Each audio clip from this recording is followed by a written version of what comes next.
In this tutorial, we'll be looking at taking a standard Revit elevation and turning that into, oh, hi there, Apple. Thanks for the notification that there's an update. Let's go ahead and quit that. There we go. Let's reboot this as a starting point. In this tutorial, we'll be looking at taking a standard Revit elevation and turning it into something that's a little bit more presentation quality. So on this project I've used for several tutorials here. This is a simple little design for a natural history museum and research facility. And in particular, we want to look at this south elevation right here and get it a little bit more presentation ready. I'm going to stop short of where I would take it ultimately as a presentation tool, but hopefully we'll get the idea and some of the basic understandings across. So let's start by looking at level 1. And if you notice, my building is a little bit off axis, so my standard elevation view right here was not going to work. So one of the very first things that I did was build a new elevation. And again, checking the triangle gives me this blue guideline, and that guideline is essentially my section mark through the site that is going to describe where Revit is showing the elevation. So if let's back up really quick as well. To build this new elevation, really simple. I'm building a new view, so it's underneath the View tab, an elevation. And as long as I'm hovering close to a line, you're going to see that it's going to snap that elevation to my current view. So essentially that's how I built that elevation. Sort of an important thing to note there. So now clicking on the triangle gives me this blue line. That is where the elevation is actually being taken from.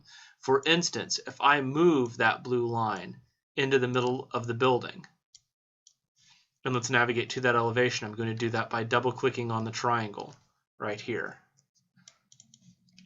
You can see that this is actually now a section through the building. Okay, so let's go back to my level 1. I'm going to click on that triangle, and let's move this close to my building edge, just to the outside. Navigate back to that elevation. Now you can see I have that elevation view pulled up. A few extra things up here as well. So let's start by cropping the view. So you can see I've got in my view properties, I have crop view, crop region, and I typically turn on annotation crop as well. In terms of teaching Revit, I just like to go ahead and have everybody turn on all three pretty much all the time. That way there's a little less confusion. So I'm going to crop out those laser cut lines. Next, I definitely want to hide my elevation tags. This is a presentation drawing, not a construction drawing, so I'm going to hide that category. Next, while this is certainly nice to have this sort of ground plane line and understanding where the earth is, underneath that, works well for a section drawing. Doesn't work as well to me for a site drawing, especially a presentation site drawing. So I'm going to replace that really quickly.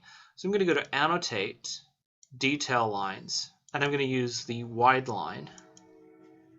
And I'm simply going to draw over the top of this.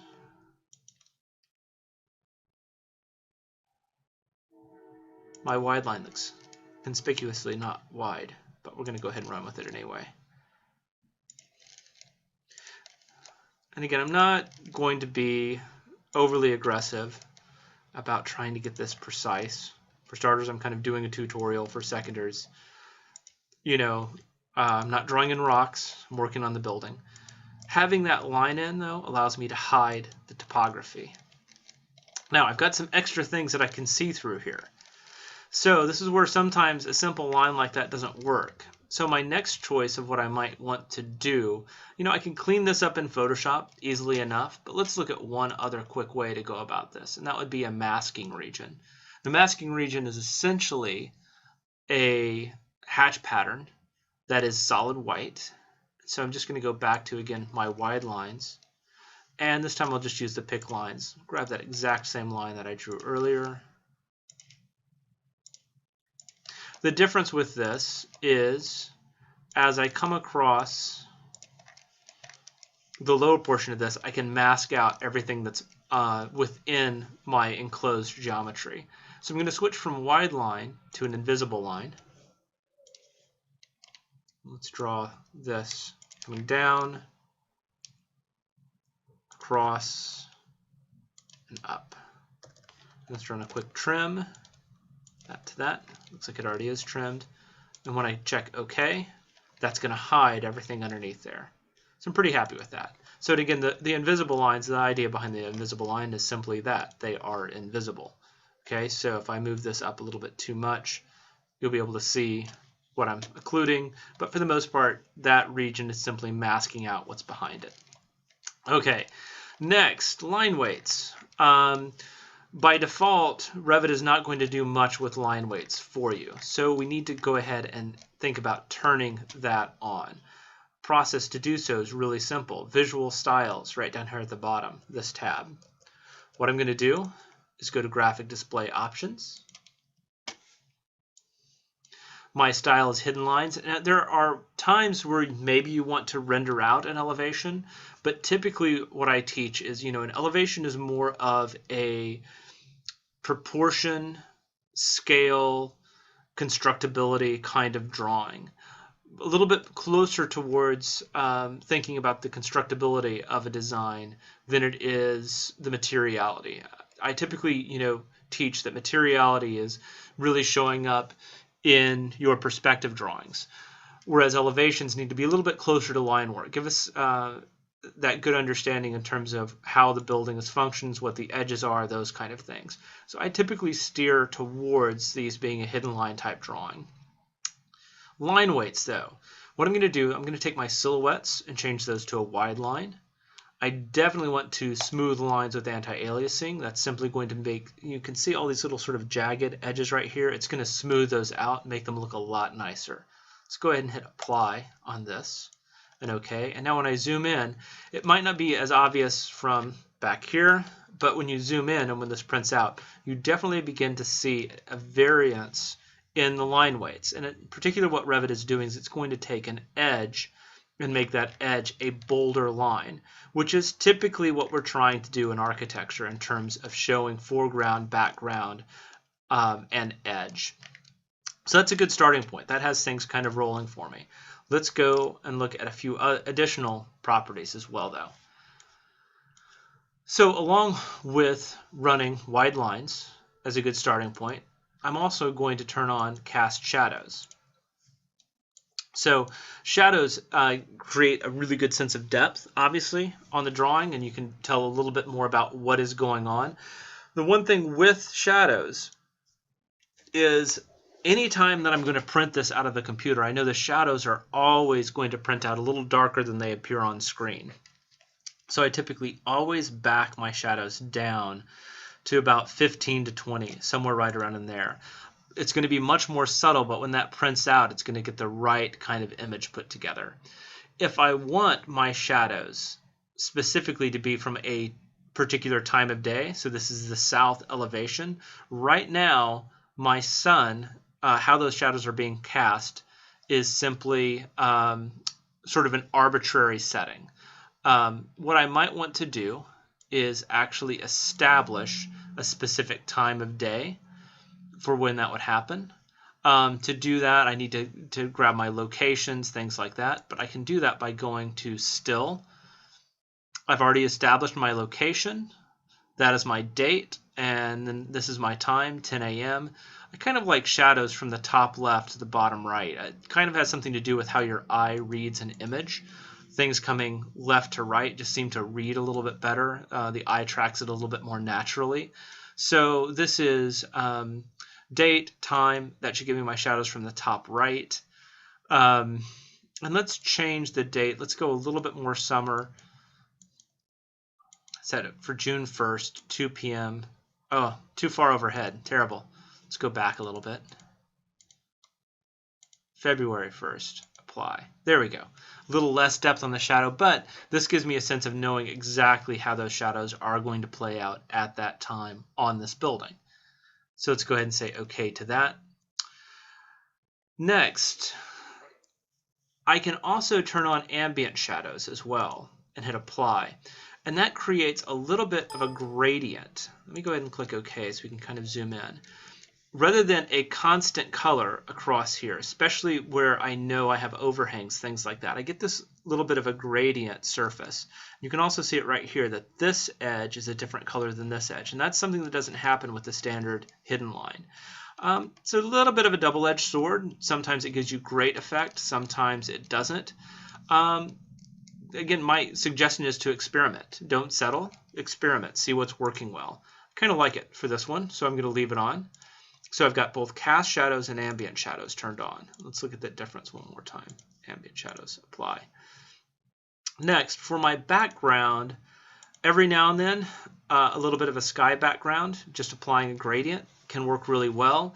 I know my next step is to take this into Photoshop, so I am probably thinking no background at all. Let's just leave it white. Apply. The last thing to kind of show, I'm not going to work with photographic exposure on any of this. I'm going to go ahead and close the background down. I'm going to look at a feature that came out a couple of years ago in Revit, and that's sketchy lines. Again, depending on the type of look that you're going for, the sketchy lines can soften up a hard line drawing, which can do some good things in terms of what you are trying to get across in your overall design. So with sketchy lines, I'm going to turn on Enable. And again, these are very scale dependent. So you're going to need to kind of, again, work with the variables a little bit. But what the sketchy lines are going to do is simply loosen up the edges of the drawing based on the amount of jitter. That's how sort of squiggly the lines are, how intense you want that. And it's also going to give you these little extensions, you know, how these wrap over the top. So I'm going to do something about like this, just to kind of soften this up just a little bit in terms of the quality of the drawing. I think I'm going to do about a 2 and a 5. I'm old school because I'm old, and so I like kind of seeing these little extension lines, these sort of crafted lines. Reminds me of the old T-square days. Yay for those. Okay, so all this said, this is ready now for me to print this as a PDF file and bring it into Photoshop for Entourage. So to do that, I'm going to come to the big R, and I'm going to go to Print. I'm going to select Qt PDF as my printer, and I'm going to go to my Setup. And I know this is a 16th inch scale drawing. It's not going to be huge, but I just kind of like to overshoot, throw it on a 24 inch by 36 inch page. Always check this. Please, programmers at Revit, fix this. We're architects. We don't fit things to page. We want them at 100%. Always check that. The default is fit to page. Always turn that zoom back to 100% because we're always working at a scale. Typically then, I'm going to go ahead and go to center because, again, I know I'm overshooting my page size. So I'm going to go ahead and say OK to this and preview. So it's going to fit it right about there in the middle of my huge 24 by 36 inch page. Print and OK. Inside of I've got to save my PDF file first. Just got ahead of myself there. Come on. The Qt PDF writer is excellent. It's free, but it is a little bit slow. But free is good. So let's go ahead and write this module 4. Let's call this Dino Home Keys. Dino ELE1. Not 1. South. Let's use naming conventions, Dave. Naming conventions. Got it. Photoshop. File open.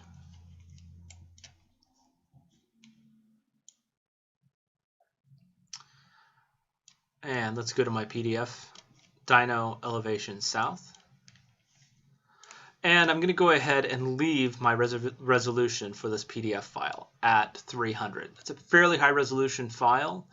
It's not going to be 222.5 megs to work with because I'm going to crop it down immediately, but it's still going to be a little bit chunky in terms of the file size.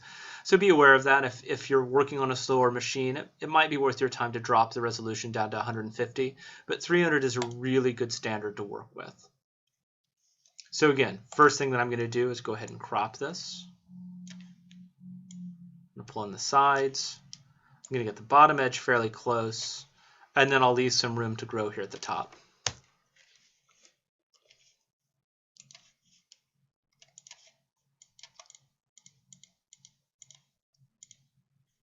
So there's my image. So a couple of quick things to work for on this. And I'm not going to do a great deal in terms of bringing in Entourage. That's really where sort of the magic of these things happen. That's where these really do start to come to life. But let's look at bringing in a few Entourage elements. So one of the websites I always go to first is Immediate Entourage. It's an excellent website. It doesn't have lots and lots of trees and things, but it has enough. It's definitely a really good starting point. So tree like this, I'm going to go ahead and say click to download. Save image as, and this is going to save a PNG file. What's great about a PNG file is it has sort of a layering system. It has an alpha channel inside of Photoshop. So when I save that, let's see here, where did I save that to? Well, I really did not want to open up Fireworks. Let's come back to this.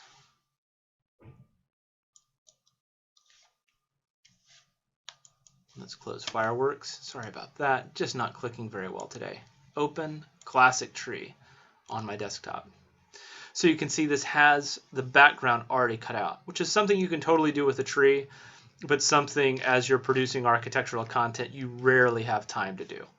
So from moving this tree into my elevation, all I have to do here, select all, edit, copy into my dino elevation, edit, paste. So you can see that's built a new layer, and I've got something that essentially is transparent. So I can sort of play off of this idea of foreground and background. So let's go ahead and edit, transform, scale. Let's make that one just a little bit smaller. Place it somewhere right around over here. And let's make another copy of this, edit, paste again. But this time let's put this one in the background. Edit, transform, scale. Again, I'm using Shift and my left mouse button to keep the proportions the same. You know, if I don't do that, it's going to scale it like this. Once you hold down Shift, it's going to lock your proportions in, which isn't always necessary, but you know, typically is. It's typically a good thing to do. So let's position that here. And again, as I'm working with trees, one of the other things that I can do, another copy, edit, transform. Let's flip it horizontally. Create the appearance of a slightly different tree.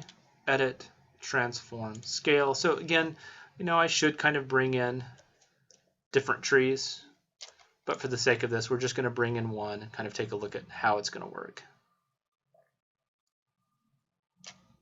We can do a little bit of foreground, background, but doing that flip kind of helps detract from it looking like I'm repeating the same tree over and over again. So on this tree in particular, I am going to want to erase some of this because I really don't want it in front of the building. I want it behind the building. So the fast way to do that is to just simply come in, and I'm going to grab my eraser. I'm just going to zip it across. Something like that. Now you can see I'm leaving a little bit of a blurring right there. So let's say I don't want that. I can come into my hardness setting on my brush in Photoshop. Slide that across and get rid of that blur. Now the other thing that I can do is I can certainly use my polygon selection tool to come across and sort of create a really quick mask. But something as simple as blocking that tree out, the eraser is a great tool to use. A lot of times I just, you know, I want to get this done quickly. So the next thing I'm going to do is I want to change the tonality of these three different trees. This is a hidden line drawing, black and white, so perhaps I want these things to actually be black and white as well. So let's start with this tree in the foreground. I'm going to go Image, Adjustments, desaturate. It's going to remove all of the color. Then I'm going to work with the transparency and opacity to kind of tone it down a little bit. First, I like the fact that I can see through. Second, I like the idea that I can, well, let's just put it this way. The idea of being able to see through this keeps the focus on the architecture. It keeps the tree in for context. So the other thing that I can do with this tree is if I feel like this is a little bit too busy in terms of the tonality, I can also come in and go Image, Adjust, Brightness, Contrast. Again, I'm old school. I usually turn on the legacy. And by dropping the contrast a little bit, I can make that tree a little bit softer in terms of the overall quality on the image. In fact, I can take the contrast all the way down to nothing and make it sort of a flat 2D cutout. I'm going to leave just a little bit of detail into it and say OK. So let's go into this next tree, layer 3 right here. Same trick. Image, Adjust, Desaturate. Image, Adjust, Brightness, Contrast. Use Legacy. Let's pull a little bit of the contrast out of it. And then let's pull its opacity down even more. So foreground, midground, and then our last tree, Image, Adjust, Brightness, Contrast. Oh, let's do Desaturate first. Desaturate, Image, Adjust, Brightness, Contrast, Legacy. And Legacy is just sort of a harsher version, really, of what it does. A little more complicated than that of what happens in Photoshop. But when I want to remove some of the detail from something, the Legacy does a little more effective job with that. So again, foreground, midground, this will be background. So I want to turn its transparency all the way down. You know, there's more atmosphere between myself and this, and that's, you know, helps create a little bit of depth. And the more trees you add in and the more you kind of build that up, the more that will read as depth across the scene. So I can do the exact same thing with peoples. So let's go ahead and import my walking businessman with earbuds and tight pants. Save image as. Back into Photoshop. File, Open. Select all, edit, copy, edit, paste. So obviously scale of people way more important than scale of trees. Too big, so we're going to need to scale them down. Transform, scale.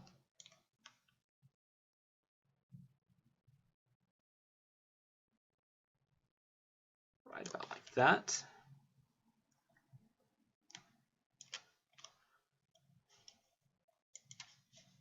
And apply. Next, I'm going to go ahead and do the exact same trick that I did just a few seconds ago. I'm going to come in and do image adjustments, desaturate. And sometimes that's enough, you know, that puts them in the background enough, but I'm going to go ahead and, so you could leave it there, but I'm also going to go ahead and turn it into sort of the ghosty people. Just sort of the simple gray. And I'm using brightness contrast to do that. Again, make it a little bit transparent. And, you know, often I really like to come in and absolutely litter my drawings with Entourage. And you'll hear different stories on that, how much is too much, so on and so forth. What I can tell you in terms of working with clients, rarely do you have too many people in a rendering. You know, the buildings that we design are the backdrops for social activity. And, you know, our clients that we're designing for often are really looking strictly for that. They're looking for, you know, what is this, how is this space that I'm building, how is it going to engage the people that I'm wanting to serve as a business or as a company or as a family. So the Entourage become really, really important elements in terms of explaining the social activities that are happening around the spaces that we're designing. So I always pay close attention to my final drawings or my presentation drawings for how I'm building Entourage to convey what I want to happen in the space. So that is the beginning process of putting together a presentation drawing. You know, the last thing that I would say to do, and again, pretty simple, would be bringing in a background sky kind of image or bringing in a gradient. We'll save that for another time, and we'll go ahead and stop that lesson on turning a Revit drawing into a presentation drawing, or a Revit elevation into a presentation drawing.